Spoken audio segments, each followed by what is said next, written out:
What's the longest you've owned a car? 10 years? 20 years? Where do you see this story? It's unbelievable. Hey, how you doing? What's going on, man? Pretty good. Good to see you. All right, thanks for having me.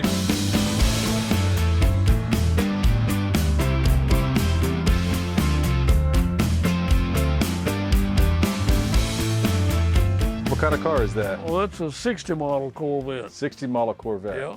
I got that in 1962. 1960, so it was 2 years old. Yeah. And how old are you, for the record? I'll turn 83 in a few days. In a few days? Yeah. Well, happy birthday, early birthday. Well, thank you. So then how many years have you owned that car? Well, that'll be, what, 63 years. 63 years. I bought that for my 21st birthday. You bought that for your 21st birthday? Yeah. I paid $2,800 for it. Okay. I worked with my dad in a car wash, and the Okay. guy that owned it brought it through there all the time. And I knew the car, and I always loved the car. And he used to bring it down there and let us wax it and all that. And I was thinking to buy a 62 Impala or a Galaxy 500 Ford. Okay. This came up for sale for about the same money. So I bought it. My dad, he said, well, I'll never understand how you pay the same money for a 2-year-old car that you would for a brand new car. Yeah. You're like, just look at it. That's why. Well, he says, it rides like a wagon. he said, you can't get but 2 people in it. Anyway, he come to like the car as much as me. Yeah. Is it mostly original? Well, when I got the car, the guy that originally had it, it came with a 283 cubic inch motor. All right. And it was a fuel injected car. The camshaft broke in that car and tore up the block. So he put a 327 in it before I got it. Mm-hmm. But it still had the fuel injection and all that on it. But since I've had the car, I've probably put 15 motors in Have this you car. really? Yeah. You know, rebuilding them and blowing them up and Yeah. pulling them out and making them better and faster and all that business. So what does it have in it now? It's got a 436 cubic inch motor. Okay. I always want to put a supercharger on it, so I had another engine in here, and I put a little small supercharger on it, and it did real good, you know. But I ran across this engine right here, and put a bigger supercharger on it. Because the little supercharger, it ran good, but it wouldn't really supply it real good on the upper end. Okay. So what kind of power do you think that thing's making? I'm not sure. Enough. People ask me, I tell them I don't know, but it's a whole bunch of gas hogs. You know. It's probably making 750. Okay. Enough. 700. Yeah. And that top pulley right there, that's a 41 tooth pulley. I can put a 31 and get another 200 horsepower out of it. That's a real easy change. Real easy you change. know. What do you think your fondest memory in this car is? Is there one that stands out? That would be hard to say. Hard to say. There's lots of them. Yeah. Okay. Now, what about like a memory that you don't like so much? You were telling me earlier about changing out the motor and it almost fell. Well, the worst memory I got right there is when I got drafted, I put the car up. And when I got back from Vietnam, I got it back out, got it running. And we're down at my mother's house. He was down there with his girlfriend. He wanted to drive around the block. So he was gone a few minutes. He had his girlfriend in there with him. He was gone in a few minutes and the phone rang, and he said, the clutch went out in your car. I said, well, it was slipping a little bit before I put it up. He said, yeah, but it went out through the floorboard.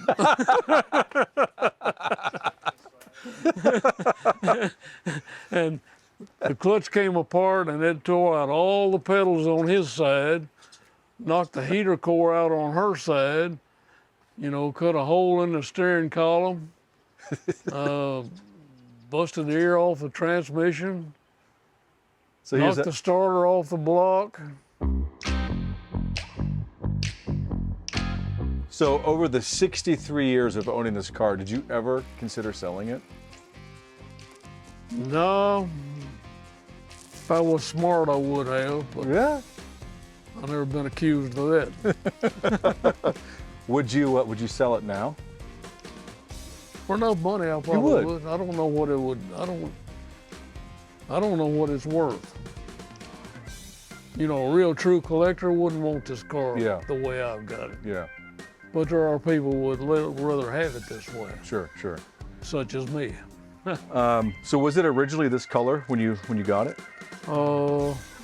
Almost exactly the same color, and I was going to paint it back the original color, and I got some of the new paint, and I painted the hood and then another lid back there.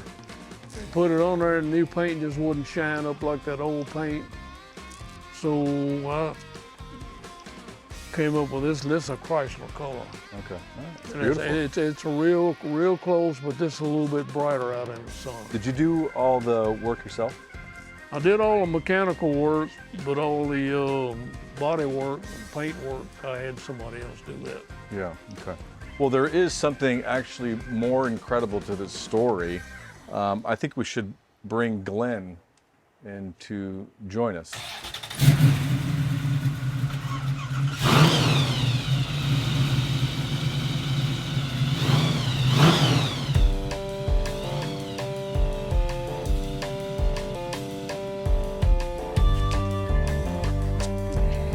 What's up, Glen? How you doing? I'm doing good. The incredible part about the story is you actually have the same car, Pretty much. pretty much. Yeah. I bought mine in 1970. Okay, so you've had that about 54 years. Right. Okay, and you guys kind of look alike. Something going on there? I reckon not. You guys wouldn't be brothers, would you? Yeah. Yeah. So Well, two that's brothers. what we've been told. That's what you've been told. Yeah. So I did the math before I got here. So I think between the two of you and the two cars, it's 119 years of ownership. Well, that's a long time. That's got to be some kind of record, don't you think? I would say so. Okay. So how did you find yours? I wanted a fast car. And I had a 66 Plymouth, and I had put cams in it and changed flywheels and done some other stuff. And I thought it was pretty fast. Well, his car was sitting in the basement at my mom's house. And I would get it out and start it up, and wash the dust off of it and put it back in, you know. And then the tires went flat and the battery went down and blah, blah this, blah, blah that. But anyway, whenever he got home from Vietnam, we got the thing out and got it running. We went out and raced this car against that 66 Plymouth. It wasn't no contest, man. I thought I had a fast car. I just forgotten. I was young and forgot what a fast car really was. So I bought a 60 model also, and it was a real nice car, but I had it about a year and wrecked it, and I wound up with a 62. So How much did you pay for yours back in 1970?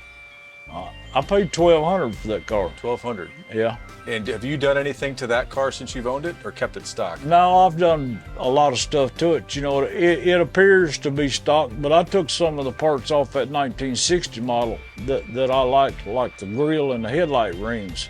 I took off the 60 model because I liked the grill. Okay.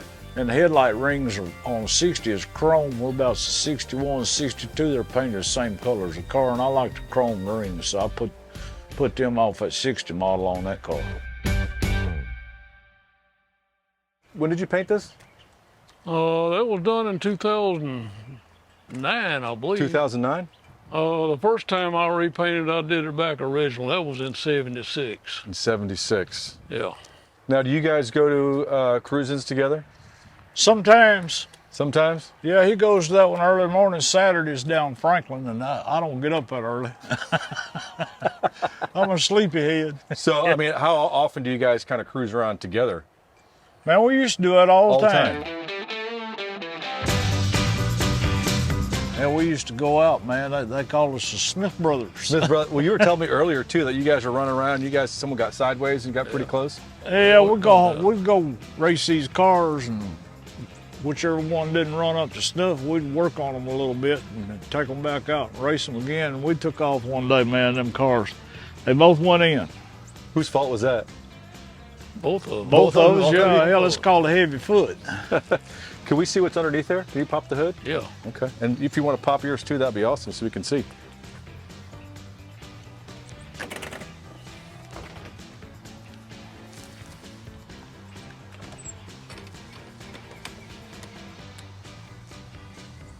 Looks pretty good under there. Man, I'm gonna tell you Tight what. work, man. Make it That all tight that work? fit under there. Cranks up and goes, no problem. You talking about with a supercharger? Yeah. No. With any They're of real it, simple. They're not temperamental or anything. it's about being able to get on the interstate and cruise along at 75 and 80 miles an hour. Comfortable. Yeah, you know, without killing it. Yeah.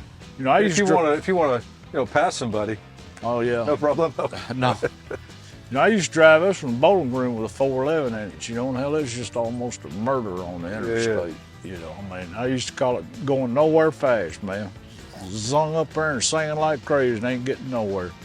And now with yours, is that original? No, they said that No. was no. That's a 434 cubic inch small block Chevy, but it don't got no Chevy pieces in it. No Chevy pieces. It ain't got no Chevy parts in it nowhere, not even the nuts and the bolts. All right, so William, what do we have here? This is a record, Country Cruising, and this is your car.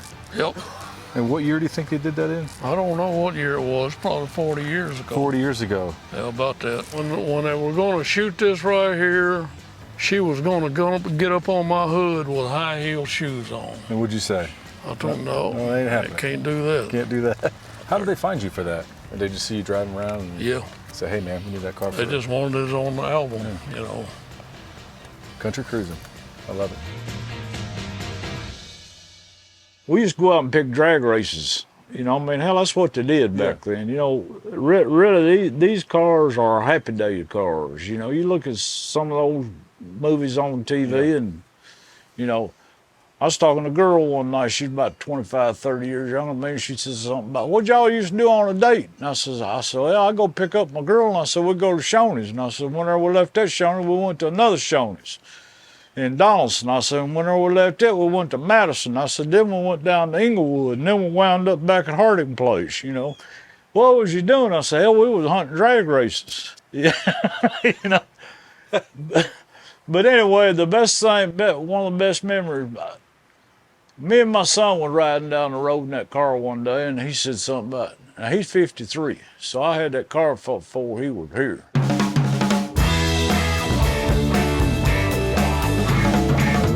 He said, Dad, I remember whenever I used to stand in the floorboard and hold on to this grab bar right here. Well, he had to do that because his mama was sitting there holding another. You know, we're still out doing the same thing. Yeah, we're same doing thing. hunting drag races. That's awesome. Yeah, You know, they put you- drag racing in there with 2 kids in there and no top on the car. Yeah. No seat belts or nothing. I brought that car home and it blew. I made a deal on the car and the car was in primer. And the guy was not going to paint it. It was on a Friday. And I told him, I said, I ain't got any money. I said, you wait a Monday. I said, we'll do the deal. All right. Don't paint it. All right. Well, he went home and decided he's going to keep it painted. And then they got it out and started driving it, tore the motor up in. Well, the paint was still sticky. They painted with enamel paint. And where they had put their hands on the fenders and stuff and raised up, it left handprints in the paint. And they had the radiator out of the car laying on the hood. Well, I got it running. I went over and looked at it. And I tried driving it home. Well, they put that old motor in there. It's a piece of junk. It conked out on the 711 bridge. The rest of the way, it made it on the record. And I went running upstairs, and I said something about it. I said, man, I got my car down there. And he got up and walked over and looked out the window and says, where the hell did you get that piece of shit? You know, and I started saying, we'll make it look good, we'll make it look good. You know. That's great. And there it is, you know.